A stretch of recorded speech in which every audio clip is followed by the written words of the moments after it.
all of sports. I promise you, that is a true and factual statement. Just look at the history. Tubby and Jimothy, we are back again today because there is a lot of sports going on this weekend. Not a lot of great NFL matchups, but we'll get to that here in a second. But Tubby, welcome back to the show, man.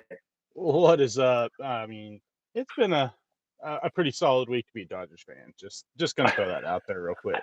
Well, yeah, that was my first question: was are we clinching tonight, or I mean, might as well, mine as well? They look unstoppable right now. dude.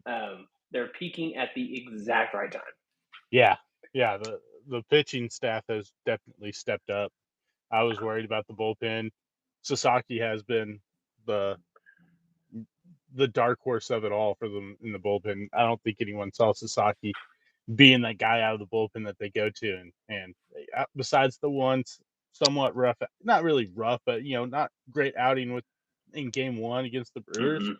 dude has been lights out in the playoffs. So I feel a little more confident in the bullpen than I did going into the playoffs, and so I'm I think it's about to be Dodgers going into the World Series back to back years.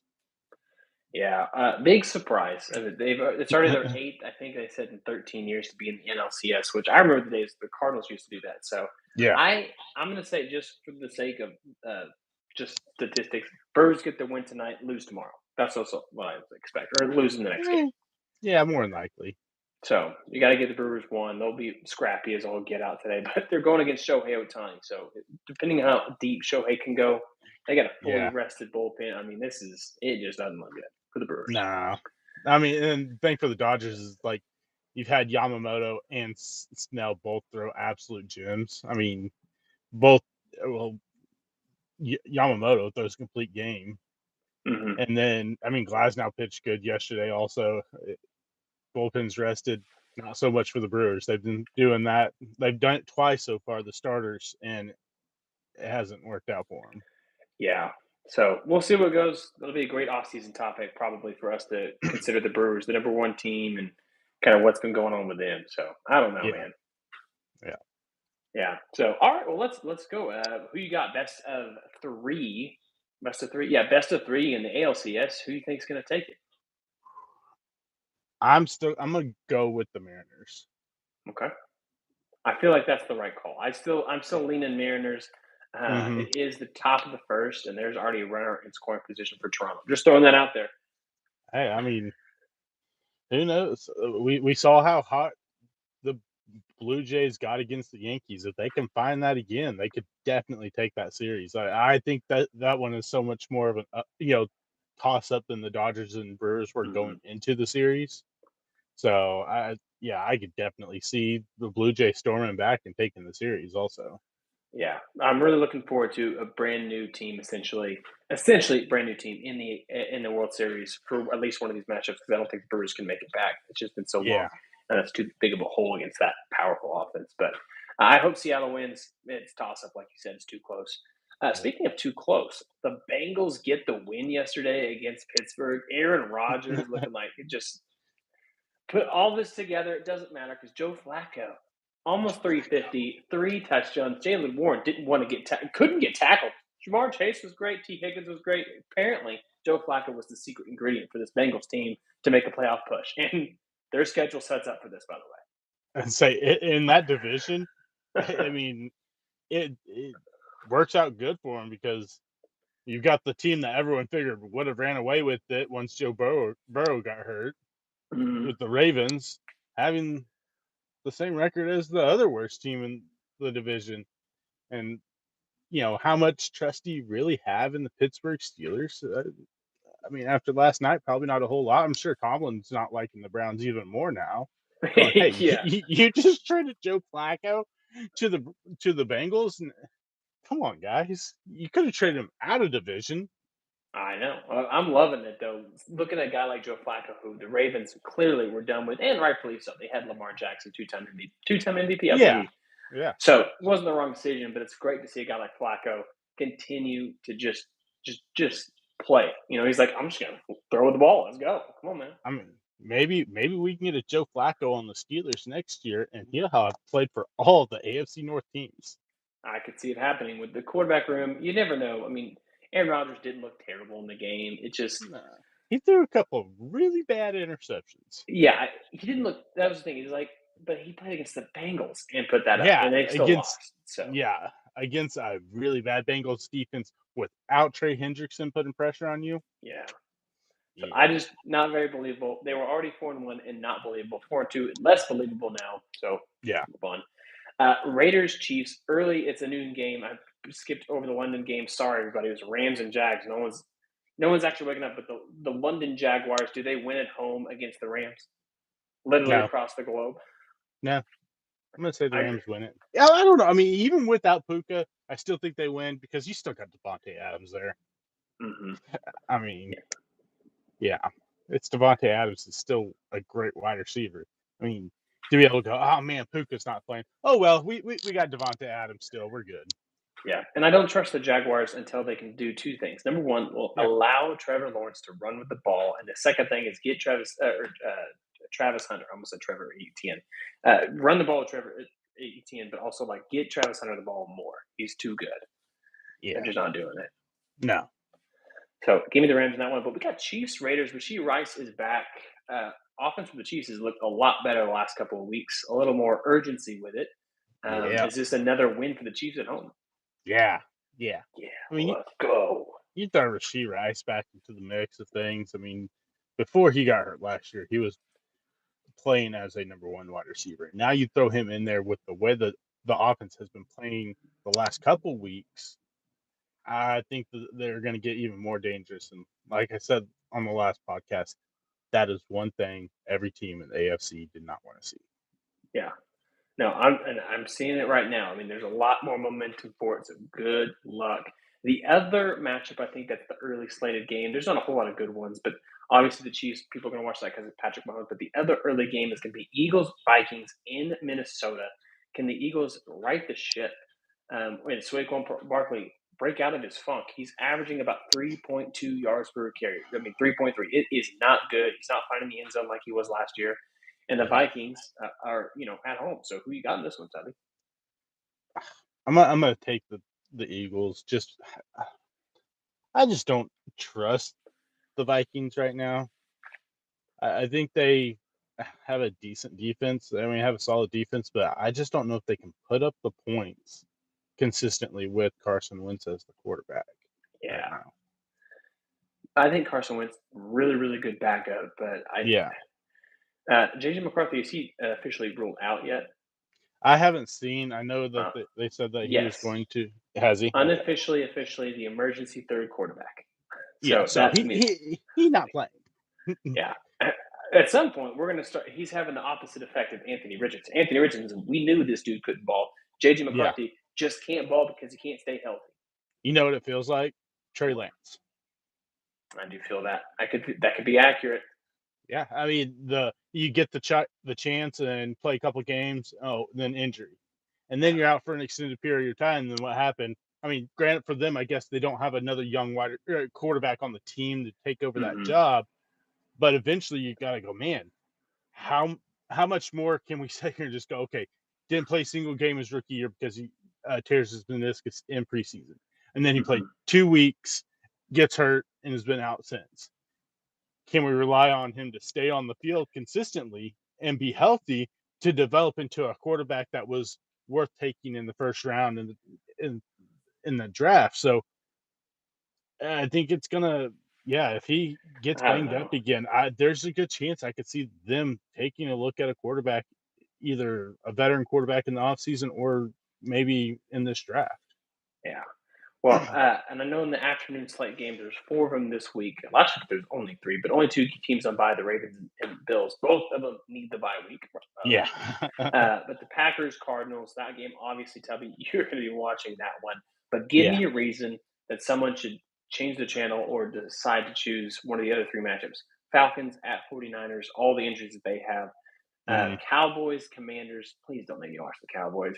And then the Colts and Chargers, two really solid teams so far in the first third of the season. Who else are you most likely to watch, Tubby? If I was to watch another one, and it's just for sake of rivalry purposes, it would be the Cowboys Commanders game. I don't really care to see Indianapolis Jones versus a beat up uh, Los Angeles team, and then Yeah. I don't think there's much excitement to watch when you look at San Francisco playing. Really, at least Commanders, Cowboys, they have a history. Maybe it'll be. I Yeah. mean, if it's anything like last year's game, yeah. I mean that game last year between the Commanders and Dallas, where it came down to they both scored a couple touchdowns in the final 45 Mm-hmm. seconds, and then someone scores kickoff return. I mean that was an Electric. absolute wild end of the game. If that's like that, hey, I'll tune in to part of it. But yeah, Yeah. it's just there's not a whole lot. I mean, I guess if you want to watch it, if you absolutely have a disdain for the Cowboys or the Commanders, maybe watch Atlanta and see what Bijan can do. Yeah. I mean, But Bijan's a great running back and fun to watch. So hey, yeah. Well, my bad on that one. I did mix it up. The Broncos Giants are the fourth game in the afternoon, and the 49ers yeah, are Sunday Night Football. So that's my bad, everybody. If that's in the chat, that's on me. That's definitely not on Tubman. yeah, That's on me. I'm staring right at it and saying, yeah, but imagine that Sunday night game when you have CMC and you have Bijan Robinson. That is a fun game to watch, even though yeah. it's a beat up 49ers team that's probably going to have Mac Jones start. George Kittle is going to be back, so that's going to be a really big piece of that. But they're still depleted in the wide receiver area for the 49ers. Yeah, yeah. All of my Ricky Pearsall shares have been Absolute unavailable. garbage. Yeah. Yeah, dude, I feel you there. I have him on pretty much every single team I have, and it has not worked out like I thought it would. The injuries Yeah. have killed his fantasy value. And then the weird thing is, like, I was reading something with the 49ers where they're talking about Brandon Ayuk, and they're like, he's nowhere to be found. Like, Oh. he's not even showing up at practices sometimes. Wide receivers do have the biggest diva personality. There's a lot that goes up What? there. I mean, why is he mad? He got paid. He I got know. paid That's why I last don't year. get it. Like, well, you got your money. Yeah. Why are you so mad? Yeah. Go out there. I mean, yeah, maybe granted you're not healthy, but at least be around the team. At least show that you're working to get back. Yeah, please do. Yeah. Well, Yeah, and the good news is on Monday Night Football they've stacked the Monday Night Football games instead of tiered them. So you're gonna get 6 hours of football tomorrow from 6 p.m. Central Time all the way to midnight probably.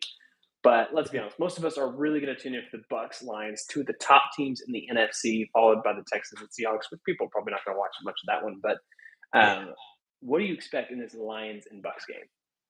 I think the Bucks win. I think the Lions they're just too inconsistent. Like, you have the two games where you think that they have, or week one I can understand, but then they're on that streak where you're just like, okay, they figured things out, and then it's like, oh, we'll revert back to what we did week one. And the way the Bucks are playing it, and especially if it's a one-score game, I ain't counting out Baker and that team. And I don't care about all the injuries. Baker has been able to. He's shown that, injuries aside, I don't care who's on that offense. He's gonna find someone, and Mm-hmm. he's gonna put them in position to win. And I think they win that game. Yeah, That was the one. If I'm going to watch one of those games, absolutely is going to be that one. And I do Yeah, expect a really really good game. I want to see, like you said, the consistency, but I want to see them be able to run the ball effectively for Detroit. I think that's what can yes, keep them in the game. We've seen Tampa Bay do it all across the yeah, board, so they just got to get hmm the right stop at the right time and then trust yeah, Baker with it. hmm yeah, for sure. So, before we talk about some college football, if you are watching the live, again, thank you guys so much for joining us. We're on the goal to get to 350 subscribers, and maybe you have not subscribed yet. So we're going to ask you, take a quick second, hit that subscribe button. You can join us twice a week. We go ahead and break down college football, NFL. We get some baseball stuff too, especially as we get into offseason for a lot of this other stuff. So you're hmm not going to want to miss it. So be a part of the W Sports Podcast Squad, whatever you want to call it. We greatly appreciate it. And then always feel free to jump in the chat, and maybe you could put it in the chat and say, "Hey, Jimothy, that's a Sunday night game, not a Sunday afternoon game. Help us out." And we always appreciate that. So we always need an Yeah, assist, right? yeah. I mean, we mess up every once in a while. It's very rare. It is rare. Speaking of rare, tell me today, it looks like you're wearing pretty close to South Carolina red right now, or what crimson, whatever color they call it. I mean, you still wears crimson too. That looks a little closer to South Carolina than Oklahoma, man. Come on now. Are you off the? Do you think Oklahoma loses? I'm trying the reverse jinx. Got it. I Kind of like it. like we did with the Astros, where we reverse jinxed them. Hey, it We worked. did. You're welcome, world. Yes, baseball world. The reason why the Astros did not make the playoffs is because Jimothy and we reverse jinxed them, and Mhm. it made baseball that much better. And don't worry, we're going to do it again next year. Next year, we're going to reverse jinx. Yes, you guessed it, the Yeah. Dodgers. No. You're going to be like, yeah, of course. That's what the Super Bowl No. was. Yeah. I don't know. I'm not feeling super confident. I don't know how healthy Mateer is going to be. They still can't run the ball. I don't know. Like they absolutely destroyed Oklahoma last year with some turnovers. It was a disaster. Yeah.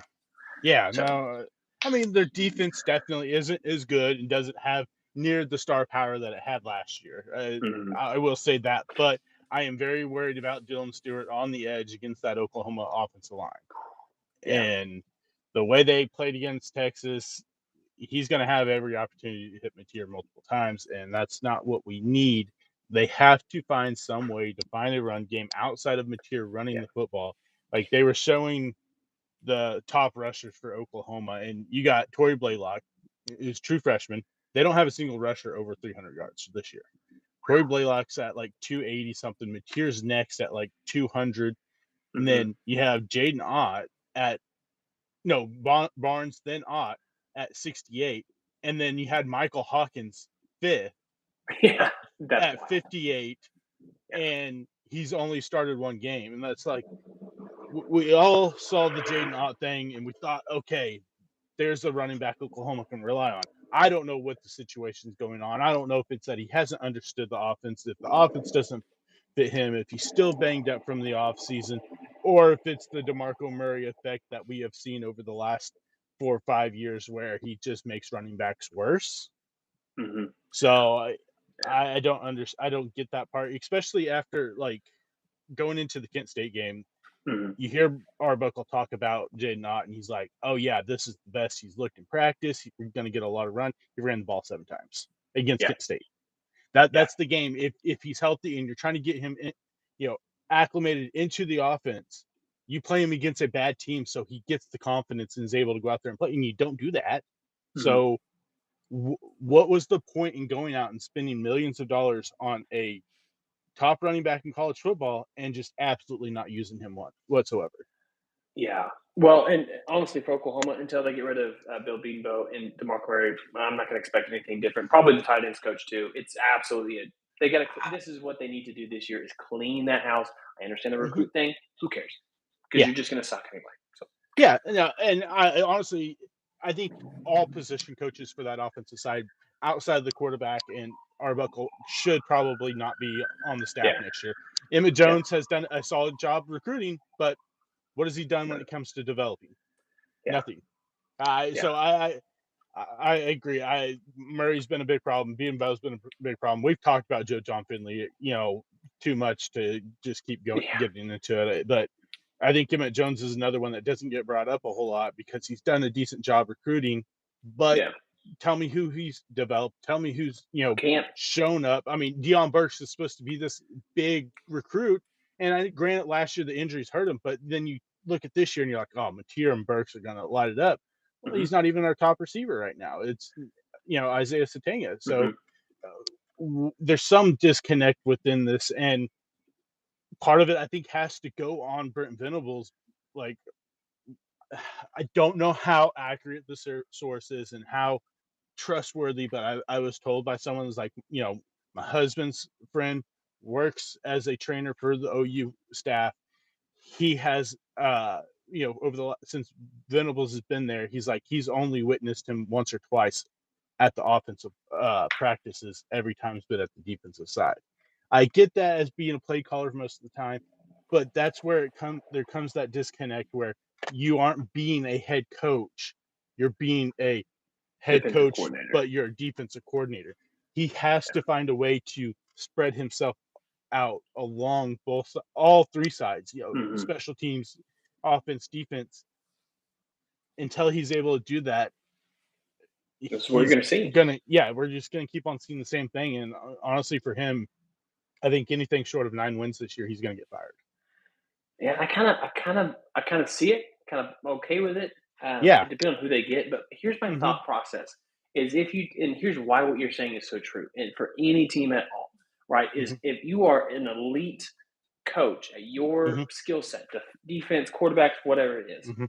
offense. You take what you do so well, and then I need you as a head coach to go like you're saying and go to the other side of the ball and say, are my coaches doing this Do level of coaching, or Yeah. are they just pushing things guys through the motion or getting a feel for rhythms? And that's part of it, but like you have to see like, hey, I need you to get in this position with your hands to turn your head at this time. That's Yeah. what he does. That's why he's Mhm. so good on the defensive side of the ball. Yeah. But if he's not doing that, then he's not going to see the garbage that's on the offensive side on the coaching thing, and that is the difference at this level of football Mhm. in the SEC. Like you just you have to have it. Yeah, and one thing I think as a defensive-minded head coach where you can help out on the offensive side of things is going, "Okay, you can break down the film so much better with them because you as a defense coordinator can recognize things even better than an offense coordinator can do Hmm. because you are running essentially the same things and you can say, okay, look, this is what's going to happen. They're going to drop here, so we're going to have this guy we need to have this guy fill this slot, or we need, you know this safety is going to end up floating over this way, we're going to have the shot over the top or something, because Hmm. you as a defense coordinator, you are able to decipher those things, more because it's something that you see, you know, because you're out there coaching it. Hmm. And the fact that he's not, you know, giving his 2 cents at, certain times, that I think has become a big problem and a Hmm. reason why we have seen the offense, even with a guy like John Mateer and Ben Arbuckle, the big names that they brought in, struggle so much since Venables has Yeah, been there. yeah. No, I definitely agree. Well, we are again Oklahoma fans, of course, so we're going to keep an eye on this one. I do think South Carolina. Give me them. They're at home in this game, Yeah. just because Uh, of what we saw last week. And until proven otherwise, that's what I got. Yeah, the only thing for South Carolina that I would be worried about if I'm a South Carolina fan is that Lenore Sellers still doesn't look completely healthy, and Yeah, you're out 3 of your top 5 starting, offensive linemen this week. yeah, So, and they haven't been great at running the ball. yeah, and so So, that can be a problem against a team like Oklahoma if they come out ready to play on defense yeah. for But I'm 4 quarters, like, and I I'm mean, unlike they did last week. and I'm sour grapes. That's my problem. Yeah, So no, sorry. I mean, no, I absolutely agree. I think the South Carolina team is still talented, and they could absolutely win this game because playing in Columbia, South Carolina, like we talked about Columbia, Hmm. Missouri, it's not an easy place to play at. Hmm. They get ready. They have a great tailgating section. They have great fans that are show up, game in, game out, no matter what their record is, because Hmm. that's the main thing they have there. So they are going to be there. It's going to be loud, and they're going to be putting pressure on the OU players from the stands, making it hard for them with the communication. So I Hmm. absolutely could see South Carolina winning this game. Yeah. All right. Well, let's go on. You got the other early kickoff in the SEC. Vandy is hosting LSU. Give me a reason why I should pick LSU in this game, other than the fact that they're LSU. Maybe their defense, but that's about all I can give you. Vandy's favored in this game, and I think I agree with it. I think it's going to be very I close, Yeah, but give me Vandy in this one I, as the upset. yeah, I absolutely agree. I think Vandy wins this game. Diego Pavia comes out, has a game. You can't trust LSU to put up points right now to win a game, especially if it's close. I think that like we've been discussing, I don't know what's going on with that offense with Nussmeyer and all the guys that they brought in, wide receivers and stuff like that, and the inability to run the football over the last few years for them. It's kind of Wow. crazy. So yeah, I think Vandy gets this win at home. Yeah. Some of the other games not going to be close. You got Ohio State at Wisconsin, Indiana hosting Michigan State. Those, I mean, Indiana looks like they are the real deal. Kirk Cignetti, Yeah, Kirk just got an extension, huge deal. They were already trying to get Penn State was already trying to poach him this week. Massive signing. I think it's a good deal. And why would you yeah, go to Penn State at this point? Like they're not in yeah, the right. position that Indiana is, and it's not like well he's going to have to get a new quarterback. He's already done that, and he's still crushing it. Yeah, he got a new Massive quarterback undertaking. this year, and he's better than Hmm. he was last year. Yeah, yeah, yeah, and just a great culture there. Yeah, It seems like a great fit. I don't know how long he ends up staying there, but it's going to be a good fit. Yeah. Maybe he can go to Oklahoma. We'll try that. All right, we've got Texas A&M at Arkansas. Any chance Arkansas gets the upset with Green at quarterback? I mean, I think there's a chance. Do I think it happens? Probably not, Yeah, but there's a chance. yeah. They're only one touchdown favorite. A&M is on the road, so Yeah. it's supposed to be close. I yeah. I mean, Yeah. if Arkansas pulled that game off, I wouldn't be shocked, especially with some of the somewhat inconsistencies you can see from Texas A&M here and there. hmm hmm Yeah, and then we got the other game in the 2:30 slot is Ole Miss at Georgia. I don't know if that's where game day is. There's a couple of really good games this week, so I'm not sure, but Yeah. I don't think it's that one because it's too early. What who you got in this game? I mean, after last week, Georgia wins against Mizzou. Ole Miss really struggles in a game that they Mhm. probably sleep walk through against Washington State. Yeah. Um, do you think Ole Miss, who is high ranked but is a touchdown underdog, and this one keeps it close enough to win?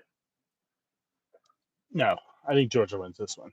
Yeah, they are putting things together. Yeah, I mean, they played better last week than they did against Alabama. I think they win this game,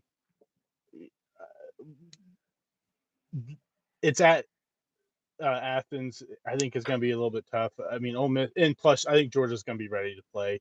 hmm Ole Miss embarrassed them last year. I hmm don't think that Kirby and that team's going to allow that to happen again. Yeah, no, it'd be good. Arizona State. I don't ever trust reports on injuries and stuff like that, but still no quarterback on Levitt. Is that correct? Right? Yeah, from what I've Okay. seen, I haven't seen anything about him playing in this game. Yeah. Yeah, Texas Tech wins this one. hmm It probably should be easy. Yeah. All right, let's move on down. Oregon gets Rutgers on the road, so literally coast to coast. Is this a Coast to tough? coast. Yeah, is this a tough weekend to try and bounce back from last year's? I'm going to say rough loss because that was hurt painful. Yeah, it definitely is because like you said, you're literally having travel from the far west coast to the far east coast. That will be a factor. I still think Oregon wins, but maybe not as decisive as they would want to. Yeah. Well, and then you've got Tennessee at Alabama. I can't. As good as Alabama's playing, and the fact that in our lifetime as adults and high school students and junior high, Alabama has owned Tennessee. Yeah, I can't see Tennessee winning this game. Am I wrong? no, no, you're not wrong. Ty Right. Simpson's playing great football right now. Yes, he is. They're going to be tough to beat if he keeps playing the way he is. I think they win this game. Yeah. And then I feel like what they've done a great job of is finding an identity post the Hmm. loss. Like this is just a Yeah, very different team. Everyone's calling for Kalen DeBoer to be fired. And now they're yeah, like, well, at least right now, no, we're in him. As long as he's wearing the right hoodie, we're good to go. right. Wear that black hoodie as long as you can ride a guy. Yeah. And then I think that is where I think that is the game that's got a college game day. So it's a good matchup. Yeah. USC at Notre Dame. Notre Dame is almost a 10-point favorite at home. It's a little much. I still think Notre Dame wins. CJ Carr seems like he's starting to figure things out. They're starting to give the ball to Jeremiah Love like they should have done hmm from the get go. And like I said, CJ Carr's starting to look like a starting college quarterback. But I think it's going to be a lot.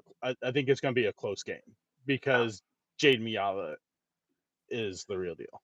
Yeah, give me USC with the upset. I'm telling you, I don't know what's going. Like they have found an identity. They've kept. I just see it. I'm just seeing it right now. Watch out, Big Ten. This is their version this year of what Oregon did last year. Just kind of really kind of take it by storm. And Yeah, then a late game, it's the Utah rivalry. I guess you could say that BYU hosting Utah, but Utah is a favorite on the road. Who you got? you give me Utah. Devin I agree. Dampier, hmm Utah. I think they win this one. I haven't been super convinced by BYU. Yeah, they've blown some teams out, but they weren't good teams. I think this rivalry is one reason why the Big 12 brought these two teams in, hmm and it's going to be a great game. Always is an exciting game there, but I think Utah goes up to Provo and takes out the Cougars. Yeah. Well, I got good news. For all those who love that Big Ten football, the Big Ten commercial, all those things, and next week gonna feel like Big Ten weather a little bit. It's gonna be that crisp fall air. I hope you're looking forward to it. This is the last week to feel like, oh, I'm still getting that warm summer, late summer air. So we're gonna get classic football weather. It begins next week. I'm just looking forward to that. So I don't know about you, Yeah, Tubby. yeah. Yeah. All right. Well, before we sign off, Tubby, did we miss anything? No, All right. Guys, that's the show. So you know the goal. We're trying to get to 350 subscribers for the W Sports Podcast. So if you have not already, please consider hitting that button. Make sure that you follow along. We'll be back again to wrap up all the weekend's games and just the highlights, all those cool things. We'll talk about them. So till then, we'll see y'all next time.